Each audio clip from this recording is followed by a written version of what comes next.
Hello, welcome to Dungeon Growers Podcast. I'm your host Justin. So today we're reviewing another found footage horror movie. I don't know how many of my subscribers who subscribe because of my horror reviews are into found footage horror movies. But that it's the thing where the only movies I feel like reviewing are found footage horror movies, unfortunately. So I don't know. It's just like I have seen other horror movies lately, but it's the thing where like, I just don't feel motivated to talk about them. Yeah. So well, one movie I watched that I thought was okay was The Willies, but it's not. It's the thing. That movie was like it's like a horror anthology movie that's supposed to be for kids, but it didn't. It felt a little too R-rated for. It felt a bit too gory to be a kids movie, even though it's sold as like a kids horror movie. I think Monster Squad is a better movie. So in case you're a parent and you're into horror movies and for some retarded reason you want your kids to also watch horror movies at a young age, I would say Monster Squad is better than The Willies. Okay, there's my 1 minute review of that movie. So today's movie we're reviewing Digging Up the Marrow, which is 2014. Some places say this is a 2015 film. Some places say it's a 2014 film. I'm not 100% sure. It's a horror / documentary film. It's an hour and 38 minutes. It's stars, directed, and written by Adam Green, who is the director of movies like 2009's Frozen, which is supposed to be a really good movie. I haven't seen it. He also directed the Hatchet movies, which is like it's kind of like an homage to like the Friday the 13th movies. I've seen the first two Hatchet movies. I thought they were okay. They're like horror comedies, and this movie he plays himself. He gets he's in charge of this. He's like a showrunner for this TV show called Holliston, which I watched the first episode back in the day and I fucking hated it. Which the show only had 2 seasons. Which part of the story for this movie is he's supposed to be working on the 3rd season, but he's too caught up on what he's doing. What he's doing in the movie is that he gets approached by a guy named William Decker, who I think that's wasn't Decker's first name William from Blade Runner? I could be wrong on that. But, sorry, my dog is barking. We'll just ignore it. Who's William Decker's played by Ray Weiss, who you'll know from movies such as RoboCop. He played Leland Palmer, Laura Palmer's dad in Twin Peaks. He also played Alec Holland and was it Wes Craven's Swamp Thing movie? I think it was Wes Craven. I could be wrong though. And other actors in the movie, you have Will Barrett, who's like a cinematographer. You have Riley Vanderbilt, which is Adam Green's wife, who divorced him the year this movie came out. Which this year was a bad year for Adam Green. His wife divorced him. I think Oderus Urungus died that year. I could be wrong. Who was part of the show, the Holliston show? Who Oderus Urungus, for people who don't know, his name's like Dave Rocky. He was part of the band called Guar, which was this like parody of like metal bands. Which it was a metal / rock band in itself. Which it has some good music, but I'm not really a Guar fan. Though I do watch Sleazy P. Martini's like live stream show, which Sleazy P. Martini is like a part of the band, but though he doesn't play any music. You have Kane Hodder is in the movie, who is the stuntman for for some of the Friday the 13th movies. I know like each movie had like a different stuntman, though I think Kane Hodder was in a couple. He was also Victor Crowley in the Hatchet movies, and he played like Victor Crowley's dad in like the flashback. And Alex Pardee's in the movie as well. Also, Tony Todd is in the movie, and so is Mick Garris and other horror movie film directors. Alex Pardee is an artist, and the monsters in this movie are based off his work. So the story for this movie is William Decker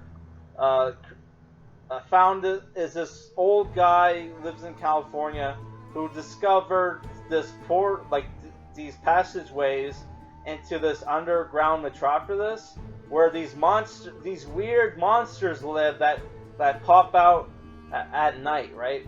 And Adam Green is like super psyched about this. He always wanted to believe in monsters his whole life. They go out into this park where they at night to watch to see if any monsters come out. Like the first night, I think nothing happened, and the second night, they see a monster, but it's like they only see it for half a second, right? At first it started to look like, hey, William Decker is like full of shit, right? Because like, you know, the first night he's saying, hey, you can see a monster, but then nobody else can see it, right? And they're not allowed to use lights because the monsters will the lights will scare the monsters away. And like, you know, he's very protective of the monsters because like he says the monsters are it's a thing where like he says the monsters are basically deformed humans that retreated from society and decided to live underground. Even though every time he sees like a new monster, he calls it like a new species. Like he refers to them as creatures, which is weird. And like one point in the movie, like he shows you like illustrations of the different monsters. One is this like umbrella woman. One is a guy with like a bag over like half his body with like, you know, a jack-o'-lantern like, you know, carved into the bag. Which you see that, which he's supposed to be like the gatekeeper of the monsters, and you see him at the end of the movie, right? And he just pops up, like, well, not near the end of the movie, like I would say like an hour in, or hour 15 in. That's the thing with this movie. It doesn't do what a lot of found footage movies do, where it doesn't show you like anything until the last like half hour or last 15 minutes, depending on how long the movie is. This movie, you get like a fake climax near the end of the movie, and then you get the real climax. But the climax of the movie does not make a lot of sense to me, because like, you know, at one point they set up some cameras, right? And one of the cameras goes missing, and near the end of the movie, the Adam Green character gets the camera back, right? And he's looking through the footage, right? He's looking through the footage, and what he sees disturbs him. And then, like, they keep showing you the footage, and they show him and his wife asleep in his bedroom, and then a monster screams, and that's the end of the movie. So I don't know what was going on there, if, like, a monster, like, you know, took the camera, like, after one of the monsters giving him the camera, took it back, and then filmed the whole thing. But yeah, so like the movie, it's like a horror comedy, but I did not find any of the comedy, like, you know, funny. The Adam Green character's jokes in the movie I thought was really dumb. I was not a fan of the humor. So like what I really enjoyed about the movie was the mythos behind the monsters and their different designs. Like Alex Pardee's designs were really cool. If this guy has any horror comics, I definitely want to go out and buy them, which I'll look up later.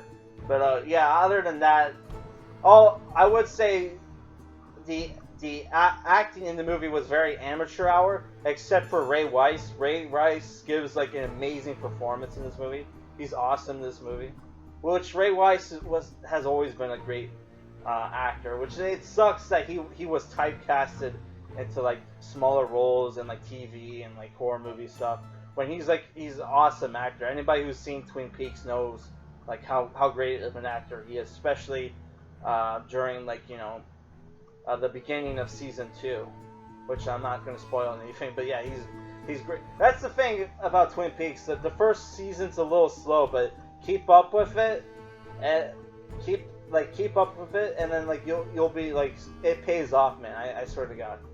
Right. So, but this movie, if I were to give it a rate, man, I would say it's like a 6.5 out. It's like a 6.5 out of 10. Only because I really love the monster designs, and when you finally see the monsters, it does kind of pay off. But I honestly, dude, I kind of hate this like mockumentary style filmmaking, right? It kind of ruins the immersion, which is the whole point of why I like found footage movies, because of how immersive they are immersive they are. But it's the thing where, okay, they chose the documentary route because, you know, that would explain why they're filming everything, right?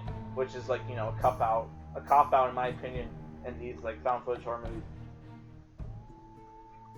Yeah, so I think if you're a fan of cool monsters, you definitely want to check out this movie. I would say there's like about like 4 or 5 scenes where you see the monsters. Maybe 4. I could be stretching it on at 5. Especially since the last monster you see in the movie, you don't really ever see him. You just see his shadow and his hand. Also, there is a really cool scene where William Decker is telling the story, and it sounds fake as fuck. But then like it gets horror chilling when they talk about how, like, you know, one of the monsters may or may not have kidnapped the dude, kill them, and just like, you know, kill them, and like, you know, his body was found with his arms and legs like chopped off and sewed up, and like half his face was like, you know, ripped off. So it implied that they kept the dude alive for a while and then like killed him. So I thought, holy shit, that was the only like horror part of the film that was actually chilling. But yeah, I would say if you're a fan of monster found footage movies, this movie is worth checking out. Alright, peace.